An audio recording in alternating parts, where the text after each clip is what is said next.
Okay, good afternoon, everyone. First of all, I hope everyone had a good day and a half so far, and you've had an opportunity to participate in lunch. We're hoping to keep you engaged with an exciting discussion around the organizational challenges regarding transformation here over the next hour. I'm your moderator. My name is Fowlie. I'm currently leading the CIO digital journey, and I'll have a background in a moment. I'll just give you a little context to the panel.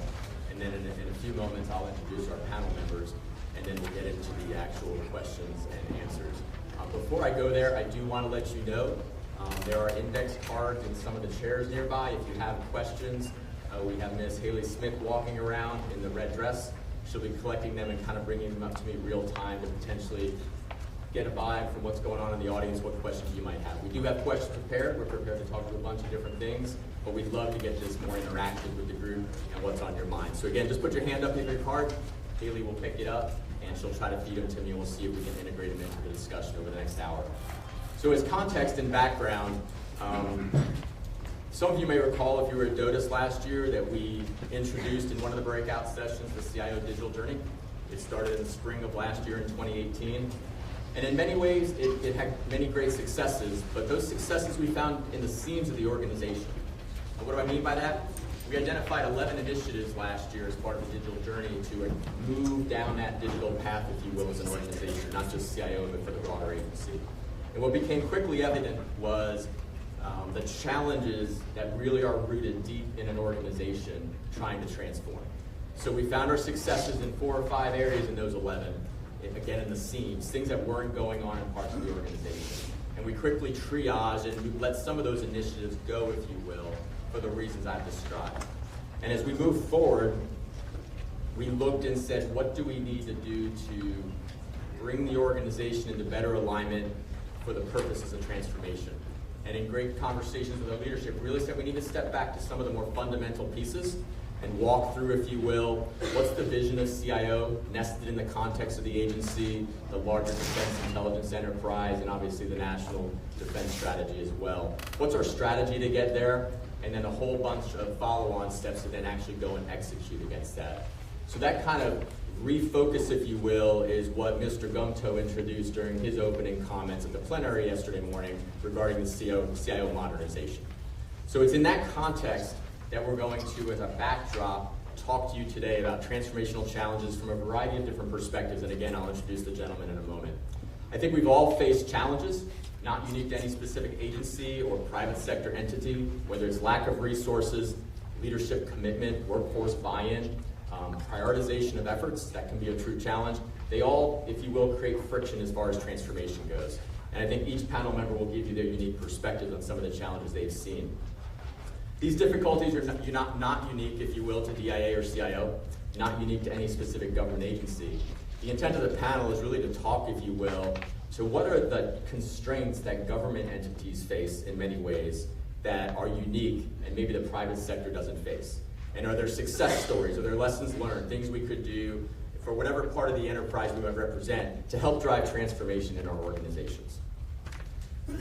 With that backdrop, again, the opportunity here is to sit with 4 members who come from across the defense intel enterprise. I'll introduce them here momentarily and get their perspective on those challenges, what they've done, where they've had their successes and the like. I will make one quick pitch before we jump into the Q&A. For those who have an interest, because there is a correlation here, we'll also be doing a follow-up on the CIO strategy and modernization session up in the DIA booth in the exhibition hall at 16:30 this afternoon. I'll be leading that discussion if you're interested in that. So with no further ado, I'd like to introduce the panel members. First, to my immediate left is Dennis Barnaby, a longtime NSA employee with over 35 years of experience. He's steeped in enterprise architecture and systems engineering, and really where he's, if you will, excelled in his agency in a variety of different areas has been, if you will, integrating the different points across system engineering, acquisition, and budget. Work in those activities, and how do you create success dealing with those 3 factors, if you will. Our next panel member is Mario Contreras. He's at JSOC down in Fort Bragg, Joint Special Operations Command, longtime retired Army Intel warrant officer with over 20 years experience in the Army, and he's continued to serve in a civilian capacity within the Army. He's currently the enterprise open source integration lead. So he's working all the open source challenges across the special operations community down there in JSOC. Interestingly enough, he's spent 23 of his 28 years supporting the special operations community, so he's got some pretty steep experience, if you will, with that specific facet of our business. Anthony Howell, a DIA employee currently serving as the Chief of Resources and Requirements at CENTCOM.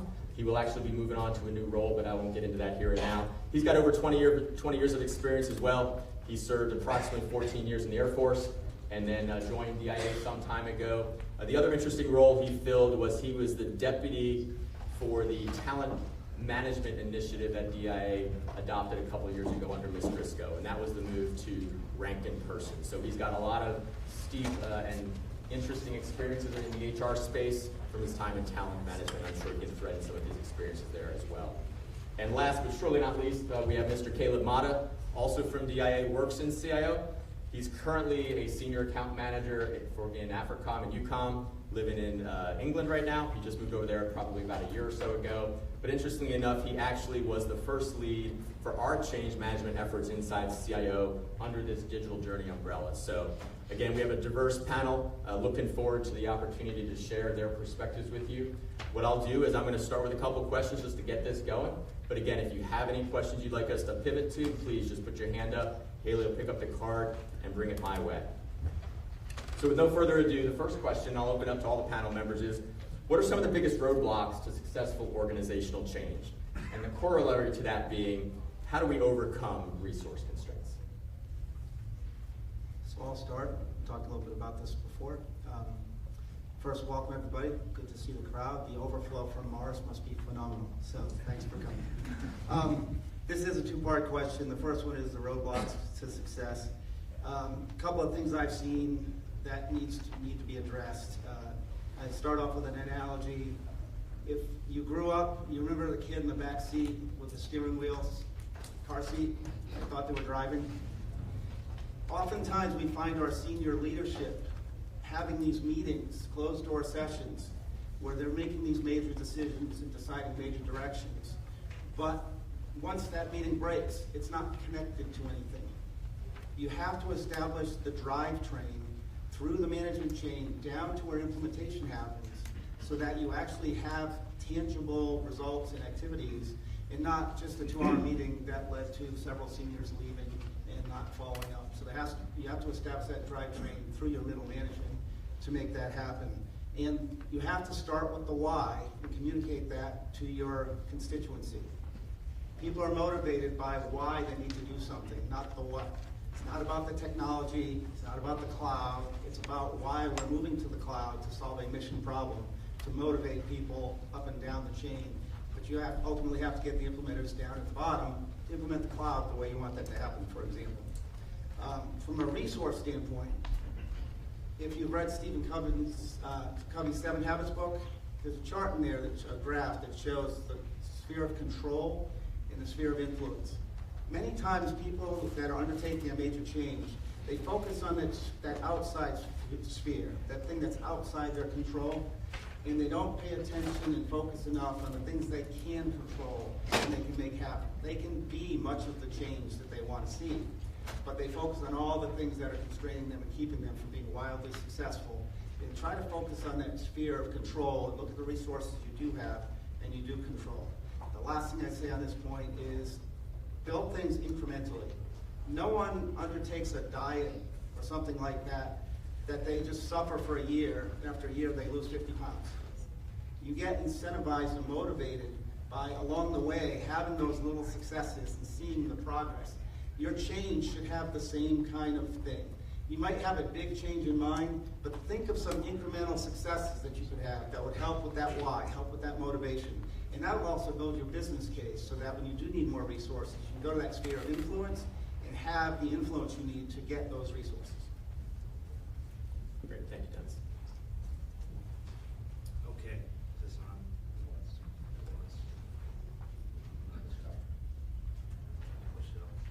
I'm on enough. So down at JSOC, probably I go back about 6 years ago. We decided to leverage a lot of this open source stuff, and I bring it from an open source perspective. As you heard the director talk about the investment we're starting to make into OSINT. 20 years ago, actually 29 years ago, as a private, my block of instruction on OSINT out of Wichita was probably about 15 minutes. So if you told me today that it would lead literally everything that we're doing and leveraging from a data perspective, I wouldn't have seen it coming. But technology has evolved, and we take a look at the big roadblocks standing that up. I'd say the first one was culture, especially where we come from. We're always tactically focused, but unfortunately there's strategic, operational, and tactical that you have to look at, and OSINT plays to all those different levels of missions. The second piece probably goes hand in hand is policy. How are you able to do it? Policies have not caught up to where we're at in the technology age as to what authorities are. How do we leverage the different types of data? Are you an intelligence professional? The big thing with publicly available information is the buzzword out there right now is the fact that more J codes are now leveraging, more G codes, S codes, but more directorates are actually leveraging this data set for their mission sets. So you start to see some of the authorities start to blend over, and this is something that we got to look at looking forward. That's a legal piece that comes in. And then the third piece had to do with training. How do you get your people trained to do the trade craft, understand the policies as they're written right now? And we moved fast. We failed multiple times, and probably we're outside our left and right limit because there's no policy sort of defining that.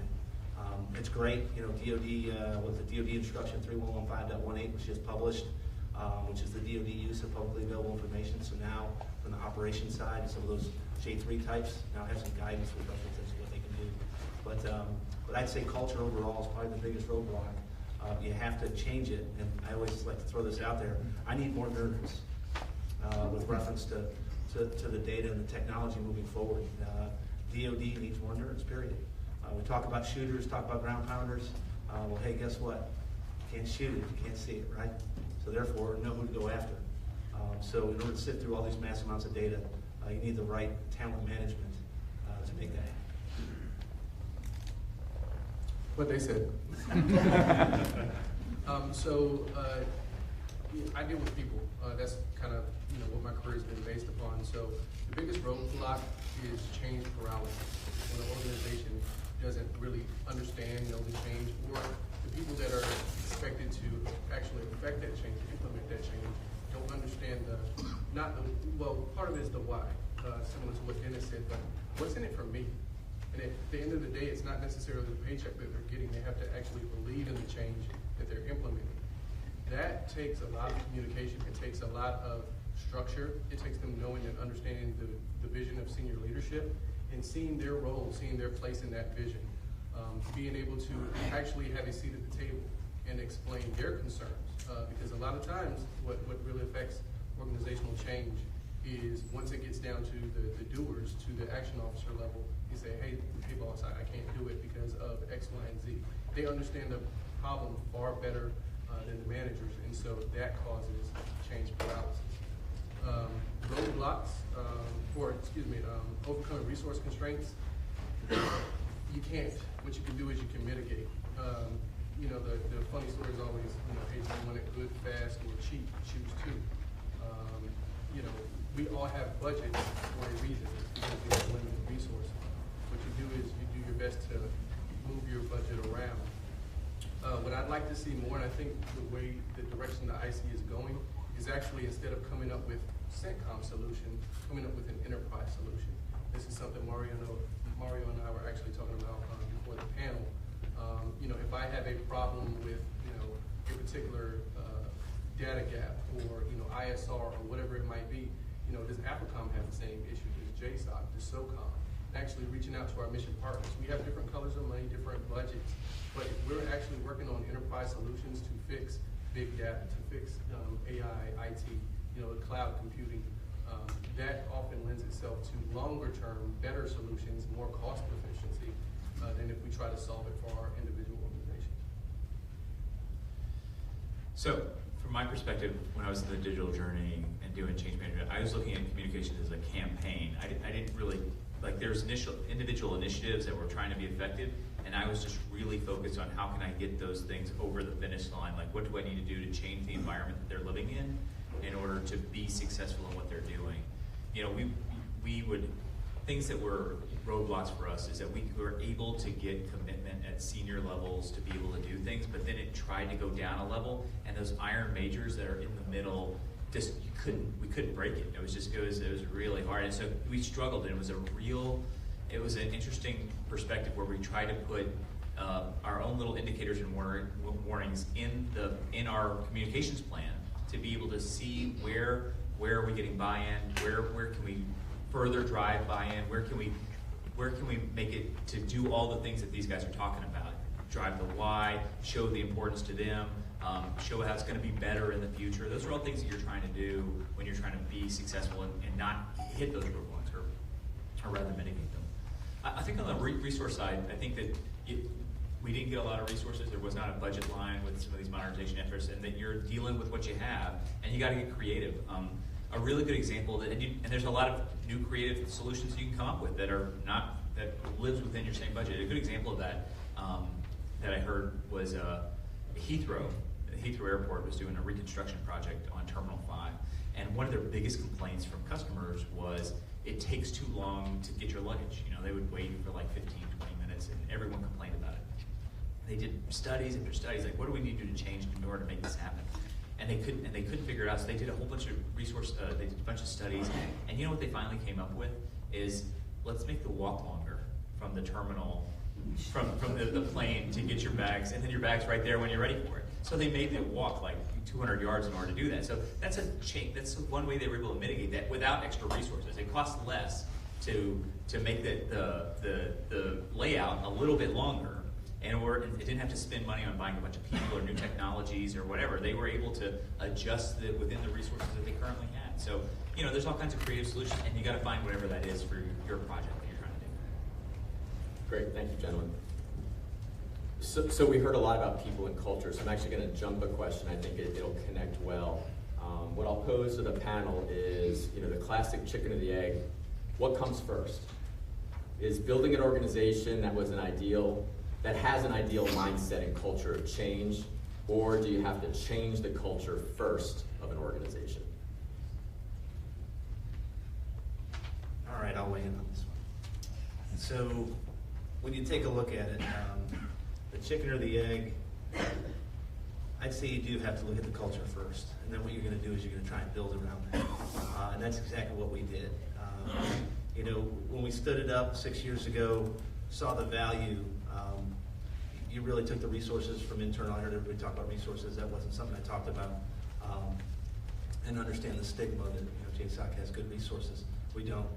We're actually constrained. So we had to sort of do it on a shoestring budget. But also you had that younger generation that really loved getting out there because this is what they do, right? They're out there on their Facebook, on their Twitter, social media. And then what we started to see as we changed that culture was that there were other data sets that were out there that were very, very rich in information. So we started to see that some of the other things evolved with reference to technology, with reference to policy. Hey, can we do this? Can we do that? And you literally started to see the shift of the culture. But more importantly, we had to establish a resourcing for the future. We did a POM, but now you have to stand in front of all the assessment directors and say, hey, this is why I need these resources to make this capability. And trying to explain that to a whole, and I think we talked about this yesterday, and I've had a couple discussions with people here. We're spanning 3 different generations of people.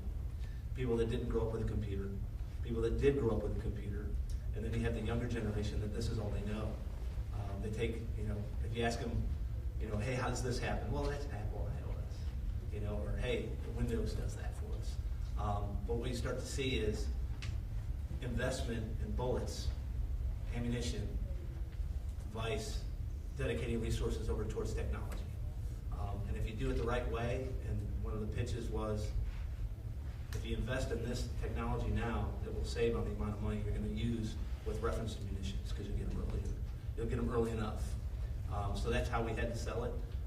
SOCOM approved it, we moved forward, and now we're starting to see that shift in culture with reference to that. So I know a little bit long of the story, but it fits right in, and that's how we ended up doing it. I'll weigh in on this one. People that have worked with me realize, and I see a couple of people here, at work I use a lot of sports analogies because I think sports provides a lot of poignant examples of these kinds of things. And when a new coach or general manager takes over a team, the first thing they do is they try to change the culture. And they do that by bringing in key people that align to their culture. You can't walk in and replace all the players on the team. You can't walk in and just fire all the staff. But you have to somehow get your culture, your message in place. I will go back, however, to what I said, the first question about those iterative small wins.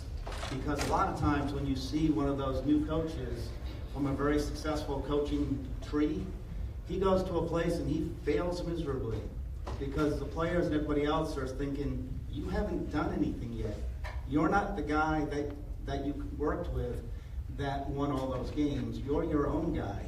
And you have to show them and build their trust and their confidence that what you're selling as a culture will succeed and get them where they want to be. So you've got to put the right players in key positions, your players aligned to your mindset, and then they have to lead the rest of the organization and change that culture from those key spots. So I think it's based upon the nature of the change. Is it a change that you want to go to that you can actually adapt around your culture, or is it change that's going to happen? And I'll give you two examples. First example is a change that you want to fit your organization. When DI moved to talent management, we set it up where there were three kind of peers to it. First peer was promotion process, and so we rolled that out. And we looked at employee development. How do we want to build, hire, recruit, retain our workforce? Certifications, that sort of thing. And then finally, the assignment piece to become a mobile and agile organization. We looked at other organizations, the way NSA, NGA, CIA, others do it, and we create our own hybrid that fit our culture. Are we still working through kinks? Oh, absolutely. It's still in its infancy stages, but we didn't take a model off of the shelf. We developed one that fits us. A different one, as you might know if you're parents, is the baby's coming, right? And so, I've got two small kids, and I'll tell you, my wife said, all right, I'm pregnant, sorry, I'm not drinking anymore. I know we do happy hour on Fridays, that's out. Certainly once she started to go through morning sickness, our love life changed. She didn't want to tolerate me as much, and suddenly I was loud and annoying, which maybe that wasn't so sudden. But anyway, we went from kind of traveling, doing all these great things to now focusing on kids, and where we lived was less about the commute and being close to work, and more about where the best schools were, right? So that's where the change drove our culture, right? We changed to, our culture changed to adapt to that change that was absolutely happening. So, maybe your organization is having a baby and it's going to go through it, and you have to just jump in and adapt to it. Or maybe you can actually take it and adapt and change to your culture. But it depends. It depends on kind of who's driving it and the necessity for it. So I have a hard time with dealing with the culture question because it's like an insolvable thing. Like culture is like it's real squishy. I can't touch it. I can't take it. I can't move it. It's emotions that are affecting every individual person differently. That's collectively changed. That is affecting the entire organization. And so I think that you have to, get your small wins, get them in, and move the ball down the court. And that as you get more wins, you're able to build a momentum, that snowball effect that you're always hoping for, that will build on itself to be able to, hopefully, where you're putting 100% effort, the ship is starting to move itself a little bit because it is excited by the fact that you're able to, things are a little better than they were before, and that the culture will come with it. The analogy about firing half teams, you're not going to do that with your government staff. It takes forever to get a TS anyways, and so here you are trying to find a bunch of new people. You're not going to do it. So you talk about hiring government people, so you can't do it if you want to. Anyways, so what you really got to focus on is you got the team that you have. Get the ones, have a great mix of people from different perspectives in order to get those small wins so you can continue to push your agenda of trying to get change. Great. So get some good questions. I'll work them in here. I think I'm going to build this people theme out a little further and then find ways to weave in a couple of these questions. So the next question I'll pose to the panel, again, people-oriented, is for a workforce that in many ways tunes out traditional messaging. Think email as an example. How do you get across? How do you reach them in today's world? So, we talked a little bit, I think, you mentioned that we have, 3 different generations. You have to reach everybody in different ways. There's a leader in my organization who does a really good job of sending out a biweekly message to the workforce. That way, in an email and also to the leaders, to USBI and everybody, hey, this is what we're doing. These are the big rocks. This is where we're going. This is what's happening with, the child management, different programs, what's upcoming, right? Everybody reads those emails. He holds town halls on a regular basis, not just to senior leaders and to the entire workforce, but to smaller groups, to lower graded GGs and different things. He also walks around and asks people, how's your day going? What's eating your lunch? What are the ankle biters? Is it too many different tasks? What can I do to kind of remove some roadblocks and help you out? In all 3 different mediums, he's reaching different audiences because some people enjoy talking to him. Some people want to be steeped in their work and they're like, hey, sir, so I can focus on my analysis. But in each way, he's trying to reach a different audience. You have to be mobile. I think, that's one of the things colleague was talking about. Change management is just that. You have to manage change. You have to manage communications. You have to find innovative ways to reach out to different people. Yeah, no, I completely agree. Messaging is a campaign that you are specifically trying to target a market, and you're trying to do that. I like to think when I was doing, for any of the change campaigns I've done, that I have a carpet bombing mission that I have to do, where I'm trying to get posters and emails and messages out and do big town halls, and that has a certain effect that you're trying to get just a certain level of buzz around the thing that you're trying to do. But you absolutely have to do the targeting messaging, the targeting communication that you have to do, small groups, senior leader engagements, one-on-ones, find change agents, people who can also carry your message for you. So you can't be everywhere, you and your team and whoever you're doing it, to find change agents who will help take your message and carry it forward. The people who go to happy hour and you want one little bit to get in there. Hey, can you do me a favor? Can you talk about what happened at the staff meeting and just say, well, get your thoughts on it. You got to find those different ways to be able to reach into your organization and touch as many people as possible. And sometimes you don't want to communicate much. You don't want to talk to those guys right now because you're not ready for it. You have a very specific mission of who you're trying to target and who you're trying to hit, and that's what you're trying to focus on, and put the resources that you have behind that effort in order to focus on where you're trying to be. And just remember that you have all these different layers in between. So let me introduce an audience question that kind of ties into this. The question for the panel is, what was the most effective thing you or your organization did to make the change last?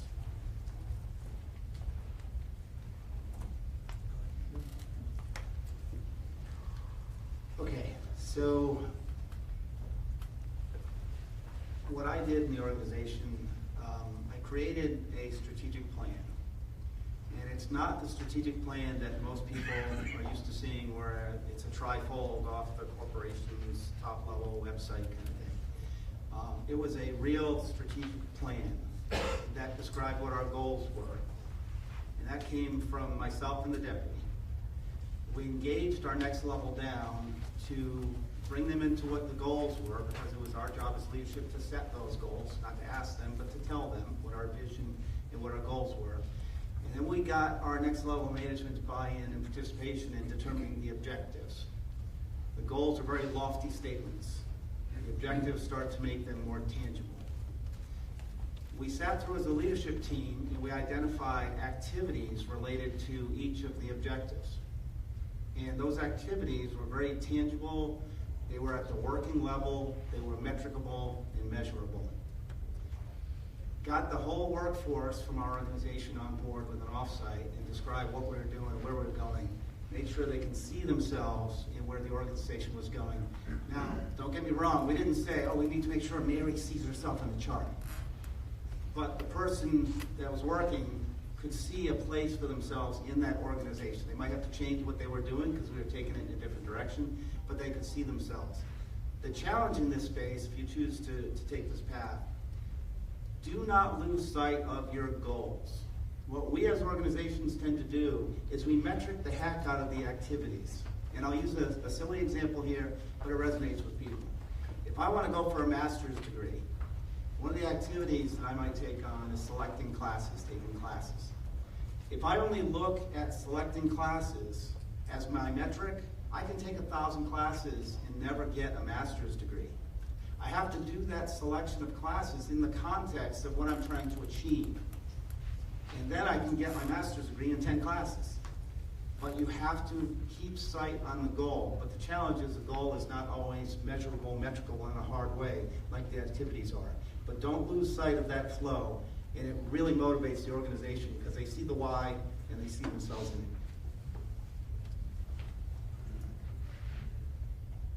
it. Okay, no, it's great. We have a lot of good questions coming in. So let me pose the next question. We're talking about change management, communications, how to reach people. What are your thoughts, if you will, on the rate of change that an organization can actually handle? Is there too much, too often, at which people simply become numb?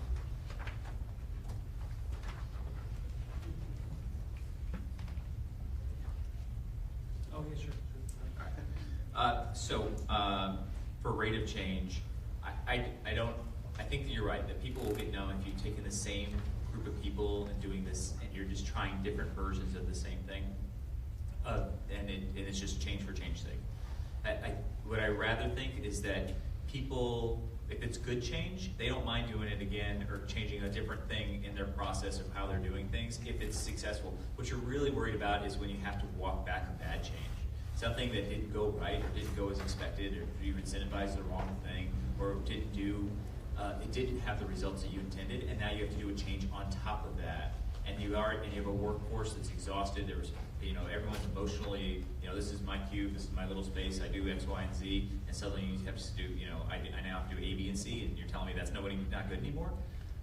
So now you have to walk that back. So you have to figure out, how do you incentivize that? How do you properly communicate, hey, this was a screw up, or hey, we found a better way of doing things? This is extremely important in technology space, because as new technology comes out, there's more technology that comes out than we can adopt it fast enough, and you're always going to have to do this. So you got to find out that sweet spot for making big changes where you need to, or to make small tweaks where you can, and then how to make sure that you don't ever lose the trust of the organization that you're trying to make changes to. Okay, I'm going to introduce another question from the audience. Again, in the context of people, what were your greatest challenges in delivering effective training with your transformation, be it skill gap identification, procurement, method of delivery, etc.?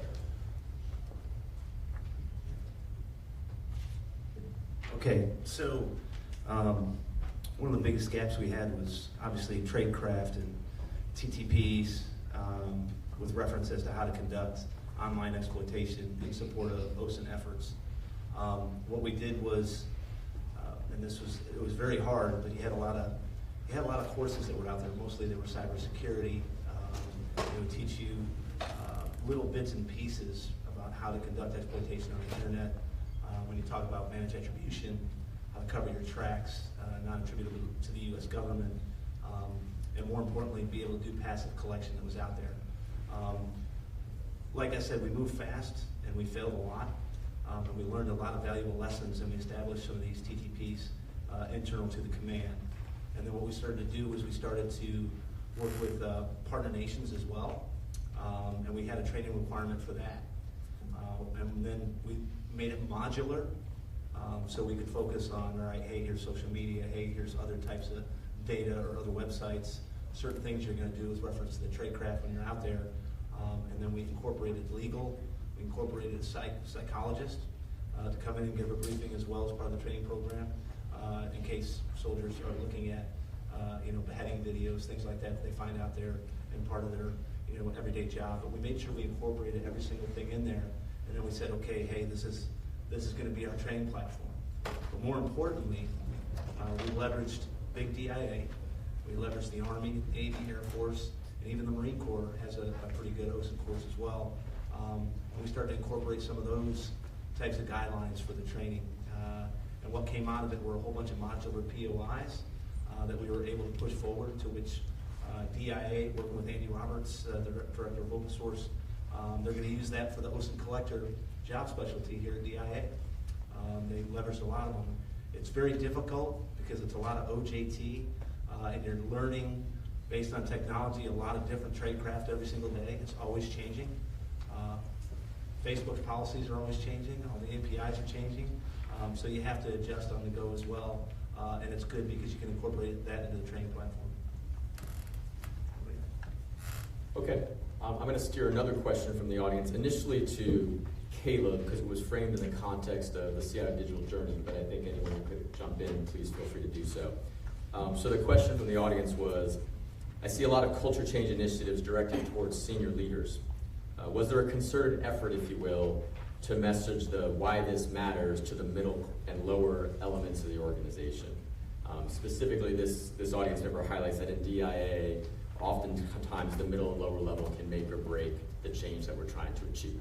So again, first to Caleb and then to anyone else.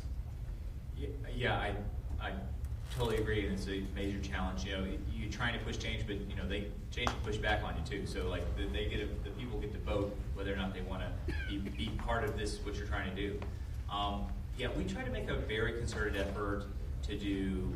We try to do communications at several layers and trying to drive just the vernacular, what we're trying to do, why we're trying to do it at different levels. And listen, the seniors got a lot of it because it's a really small population, and this was a high vis thing for them, and we were able to really target them because there's like 10 of them. And then you try to go down a level, so we try to hit every single branch chief, and then you try to go down a level, or every division chief, and then every division chief go to every branch chief, and every branch chief go to section chief.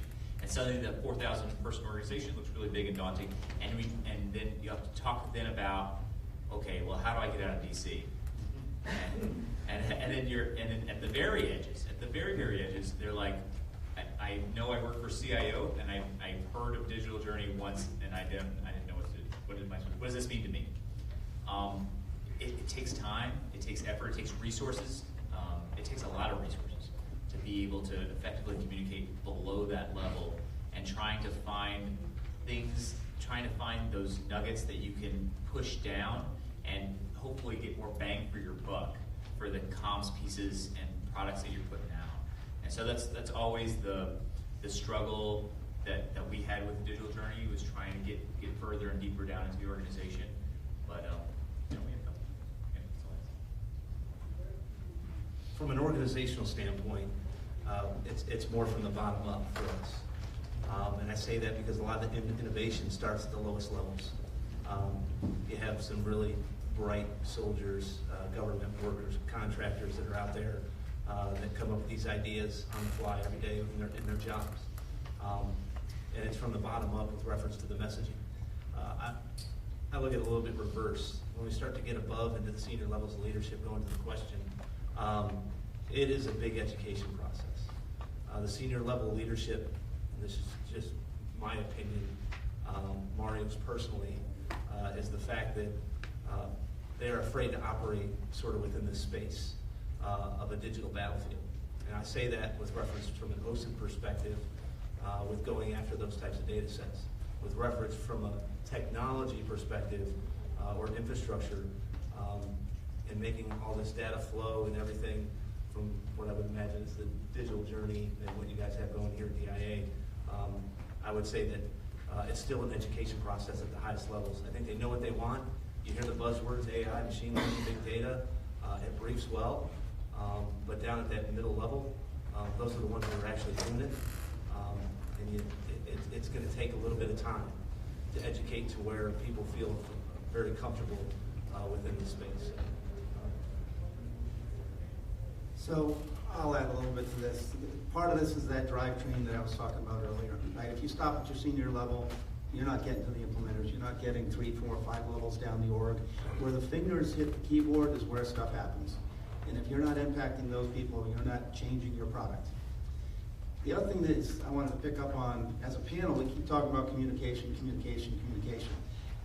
There's a lot of messaging that we send that's not through communication, by rewarding certain behaviors, for example, by promoting certain behaviors.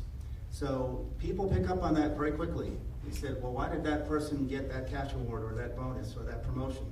Well, he did ABC, which is aligned to, there's different ways to get your message across by holding people accountable for, I expect you to do what we talked about in that meeting last week, and I'm not just gonna let business as usual be accepted. I'm gonna hold you accountable for actually acting on what we talked about, and the rewards will reflect that behavior. So communication happens in a multitude of ways. It's not just emails and talking. So, from a people perspective, a lot of times we say we're going to create a champion, right, for change. And typically that champion is what? A senior, GOFO, something to that effect. We rarely see champions at the AO level, at the worker level, which I think, and several, communications organizations are starting to see. That is a major flaw in any kind of change management strategy. For us, for talent management, we had a host of seniors across the agency stand up and say, hey, talent management is great. This is why ranking position is flawed. This is why we should go to ranking person. Here are the benefits of that. And then, of course, the junior workforce that was coming right in the door said, well, did you ever put in a promotion package? How did you get into the agency? You were hired in as a 15. Well, why do I have to do this, right? So instead of having people who are actually going to be part of that program and benefit from it long term, be part of that change process, part of that communications process. I think you see it more prevalent in industry, less in the government, but the government is starting to move that way where you actually get the owners, the no-kidding stakeholders involved in the change management practice and the communications. It's much more effective. It has a lasting effect because someone can actually see the change in that individual and say, oh, well, if it's working for them, maybe it'll work for me. Yeah, and if I could, because the question had a digital journey flavor, and as the lead for it, just read the comments from the group. My perspective, it requires a level of strategic patience to drive change that, frankly, if we're honest, DoD and the IC struggle with. We're operationally oriented, got to get it done, pointing into the spear, totally get it. But at the leadership level, you'll often see good intent, but then when the clock ticks a little longer, then there's a patience factor for, we start to look to cut corners, and that often puts transformation efforts at risk. Strategic patience is a critical skill set needed at all levels of the organization if you really want to see a transformation through and actually anchor it over the long term. So let me jump to the next question from the audience. What metrics are you using to measure cultural change? Attrition.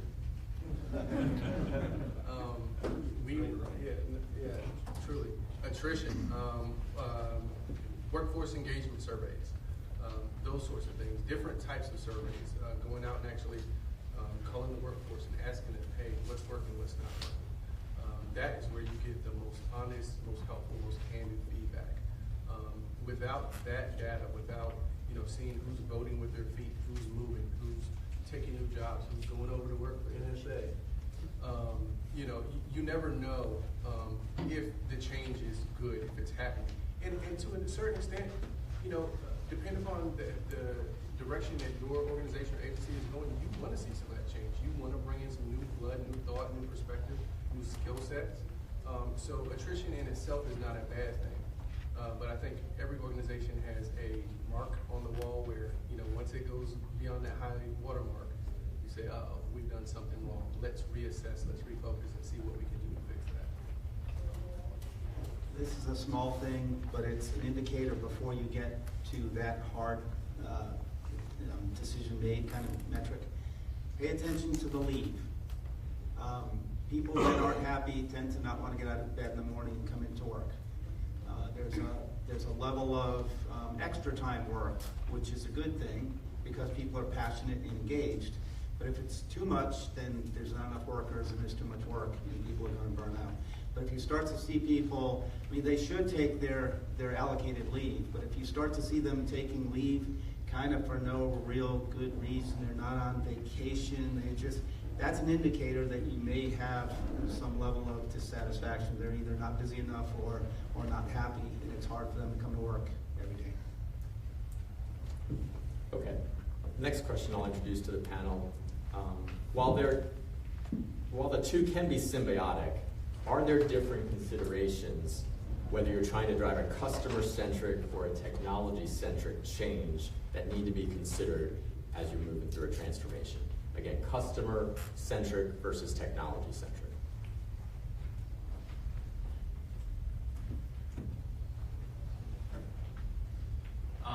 So the digital journey we had was people, processes, and technology.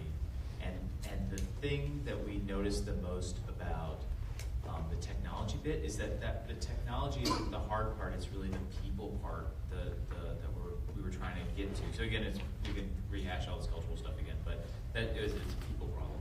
And then, but on the customer-centric side is that, especially when you're trying to change inside your organization, when you're thinking about your customer, it's all depends on what you're trying to do. But if your customer is outside your organization, then how are you making a better experience for them so that their tomorrow is better than their today? And how you're going to have to change your organization, or is your customer internal to you? And how do I make the processes better for my people so they can do a better job for themselves? I think that when you talk about technology, or you're talking about acquisition, or you're talking about building homegrown kind of stuff, there's a lot of different ways you can slice that. We try to tackle that in a bunch of different ways. There was a financial initiative that we try to do, the PEO that you guys might have some briefings about. And then there was also homegrown, how do we make more technologists? How do we make better, how do we change so people can build stuff in an environment that has a sandbox where they can play in? Those were all technology things, and like how do you get their skill sets up in the right place? So we had one about how do you make the workforce of the future kind of stuff. So those are all technology ones that we were kind of touching on that had its own little flavor. And talking about switching from I'm going from Azure to Amazon or something like that. Those kind of things yes, there are changes and there's some technical stuff with that, but a lot of the problems that we hit when we analyzed it was more of the people stuff. Hey, I've been doing this for 20 years, or hey, it's my golf buddy or something like that. But in the customer side, you guys got value with the problems. Watching the time, I'm going to introduce a couple more questions that just add some different flavor to the discussion. So one question we have is, how do you achieve leadership buy-in for change efforts that might actually put their traditional roles and lanes at risk?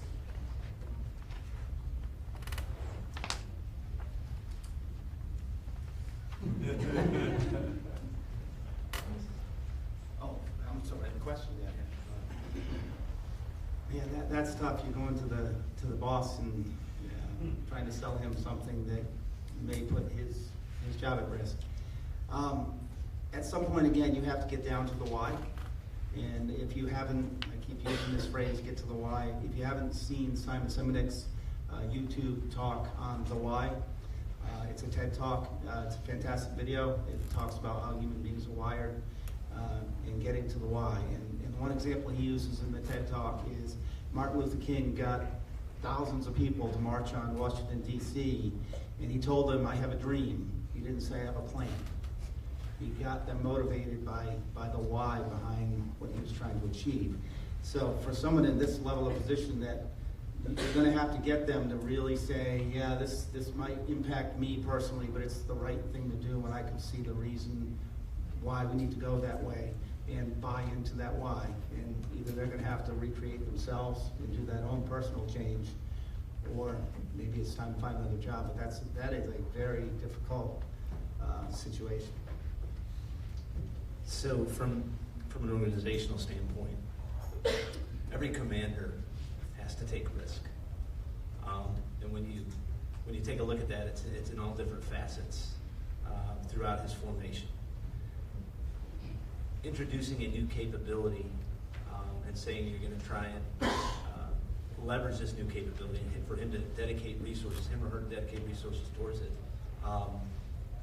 it is a very, very difficult push sort of to go with. But with big risk comes big reward. Looking at it from an OSINT perspective as to how we implemented, we came up with a plan and infrastructure. We had risk mitigation, so therefore there wasn't too much risk with reference to employing some of these technology solutions and leveraging this data and some of these types of trade craft. So therefore the commander was willing to move forward. And you have to, I don't want to say sell it, I mean it's really bad, but you could already see, because it was already an intelligence discipline, to where this data can actually contribute to the mission you're already supporting out there. Everybody acts like OSINT is new, but it's not. It's been around for a very long time. It's just that there's an overabundance of it now as technology has evolved. So it was a pretty easy sell to the commander with reference to that. But the commander still has to take risk, because what if? There's a lot of what ifs there. If someone went out and, let's just say they went down to Best Buy, bought a laptop, and then plugged in a Wi-Fi card or whatever, and made up their own cyber handle and decided to go do their own stuff. Yeah, all that's against the law. And those are some of the risks with reference to left and right limits a commander has to look at to where it needs to be streamlined. So, I'll just keep it. I don't think selling is that bad of a deal. I mean, at the end of it, you're dealing with people's emotions, and you're dealing with real life people, and that you have to make it an appealing decision point for them. I think that we introduced some network monitoring tools, right? There was guys who were out there who were server admins who were checking logs, logging into their stuff. Hey, is my stuff up? That's great. That's all they did. That was like their entire job. There's better jobs to be doing that you could be doing. You could be doing architecture. You could be researching the future. You could do lots of things. You don't have to spend 40 hours a week logging into a server and seeing is it up or not, and then troubleshooting it. There's tools that can do this. They can clear logs for you automatically. There's all kinds of magical whiz-bang things that happen. And you can do that, and those are changes that you can make and allow people to do from an obsolete job to a job that we want you to be doing in the future. We're paying you as a federal employee or to do something, or as a military member to do something to better the mission set, and we want you to be able to be more capable of doing that. So I do that. And then the other thing is that you own the battle space of your own change initiative. There's a really good, there's a really good analogy about, there's a guy there's a group of people sitting at a bar, and they're all wearing coats, and your job is to try to get them to take their coats off. Now, what can you do? You can go up and hold a gun up to them and say, hey, all you guys take your coats off. Or you try to pay them, say, hey, I'll pay you all $20 if everyone takes their coats off. And then, but a novel idea that you can do is just raise the temperature in the restaurant to like 100 degrees, and then suddenly they all take their coats off naturally, and you don't have to do anything. You own the battle space, and you can do creative solutions in order to make it as appealing as possible to get the thing that you're trying to accomplish, that end goal, to be able to get there. Great. So in about the last 6 or 7 minutes, I think we'll try to do 2 more questions and move to the panel. The first one would be, what is the best lesson learned that you have acquired through successful, or maybe not so successful, maybe a failure, change efforts? The number 1 lesson learned. So for me, it's that you can't get everybody on board. In any change management practice, you have 20% of your workforce that is with it. They are bought in, they are on your side. You've got 20% that's against you. They are dug in, they will not change. And you've got 60% who are on the fence. In American politics, we call this the Republicans, Democrats, and your undecided or independents, right? And I'm not gonna say who's with or who's against, right? But we spend so much time trying to convince that 20% that we lose this 60. And that's the biggest downfall. And in several of the kind of big, agency initiatives that I ran, that's the most vocal group. And they're the ones that are at the town hall. They're questioning you. They're sending you emails like, why are we doing this? And they're on the discussion boards, and you're constantly going at it. At some point in time, you have to say, hey, got it. And you go and you try to reach as many people as you can want to know about the change, want to get on board, but just don't understand it, don't understand that why, don't, have the buy-in, communicating to those individuals. So it's not discounting the 20% completely or forgetting about them, because they're still part of your workforce. You still have to support them, but just not expending all of your energy on trying to bring them back.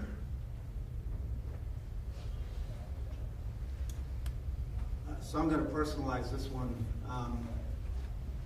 And I've given this advice that I kind of lived through myself to people that have worked for me. Lead, follow, get out of the way. If change is happening and you've been put in a position where you've been asked to lead and you can do so, do so. If you've been asked to be asked to be in a position that you can follow someone else's lead, then follow. If you can't do one of those two things, get out of the way. Because staying where you are just to fight the change is not good for you, it's not good for the organization. I've seen it happen.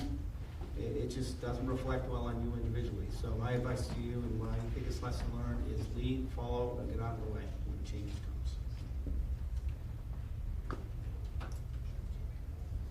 comes. So my biggest lesson learned is you losing the message. So if you're not, the improvement is real. People will fill in the gaps that you do not have there. And if you are not telling your story, then someone else is. You have to be on point, talking to people, understanding what that is, putting out all the rumors, and trying to just make sure that you're being as open as possible with what you're trying to do, and make sure that you're staying on top of putting good content and trying to get things going, because it'll just be made up for you. Oh, we're losing half of the workforce? Oh, I didn't tell you that. Who said that? I was like, oh, I heard it at the water cooler. Well, that's the kind of stuff that will hurt you in the end as people dig in to be able to resist the change. Great, thank you. There were a couple questions along the theme in the last couple of minutes, and I think maybe I'll start and others can jump in, because it's in the context, again, of CIO's modernization. It fundamentally revolved around what would great success be for the organization over the next year? How might you get there? So just to tie it in, and other gentlemen can clearly jump in, for the CIO, you heard Mr. Gonto introduce the modernization at the plenary speech yesterday morning. I think for CIO, and I don't believe it's unique to the CIO organization, we excel in the operational environment. That's what success is today. We've done it for decades, and we do it really well, and support well over 200,000 customers globally doing it. The challenge is moving forward, how are we successful? And that requires an element of deliberate strategic planning and purposeful management of the outcomes we're achieving. I think it was Dennis that mentioned, don't focus on the activities. It's easy to get lost in the activities, but really what are the outcomes we hope to achieve, and keep a laser focus on it. Because we often ask ourselves 6 months, a year later, looking back, why didn't we get to where we wanted to go? We lose focus on the larger strategic goals we're actually trying to accomplish. There's 4 goals in the CIO strategy. We have to stay laser focused on those and just let the ship operate. The skipper can run the ship and fight the fight today, but you need a leadership cadre and an energized workforce who's helping put the next set of weapon systems, if you will, on that platform. And that's what's really needed within CIO, anyway, over the next year, to move us to the next level of excellence that we aspire to under the CIO's vision. But with that, I'd also like it to open up to any of the other agency reps who might have a perspective on this as well. I'd say probably over the last 4 years, we've been very fortunate enough to be sort of out front doing this over in the Middle East, everywhere we're at around the planet. And the big thing here was the fact that policy hadn't caught up yet. All the different rules and regulations that we had come up with reference to OSINT ConOps and all this. The great part is that we're sort of already there for this year. And that is that every GCC now has an OSINT ConOp. They also have cover mechanisms in place for some of their other TTPs that they want to do. And that has come leaps and bounds because of the fact that you're looking at about an 18-month timeline to get some of those policies and procedures in place. So it's great from an administrative standpoint to where they're able to do that. The managed attribution platforms that they have, they've gotten those. So every GCC now has that. Every TSOC, Theater Special Operations Command, underneath SOCOM, they have it. And that is a momentous, it's taken over 4 years to get to this point to where, all right, hey, now we have more capability out there to be able to do it within our left and right limits. The only thing missing now is the training of the force with reference to the right amount of people to be out there to conduct this type of specialty, hence why the EIA is moving forward with the OSIN collector job specialty. So when we take a look at it in a year from now, I think pulling those numbers up to where you do have those personnel with the trade craft and being able to conduct in support of these types of operations, I think would be fantastic. And I think that's a goal to set moving forward right now, but also what's going to emerge over that next year with reference to the change in technology and the new trade craft that we're probably going to have to adopt. So it's an ongoing thing, and as some people like to say, a self-looking measuring income. So we've reached the 1 hour point. I would like to, first thank all of you for taking the time to listen to the panel discussion. I'd also like to acknowledge the panel participants and the time and the commitment they made coming from different points of the globe. I'd also like to thank Ms. Haley Smith, who was kind of a logistical orchestrator of all this in the background. If you have any questions for the panel, you're welcome to come up. We'll hang out for a little bit. If the questions maybe we couldn't answer. And again, thank you and enjoy the rest of the conference.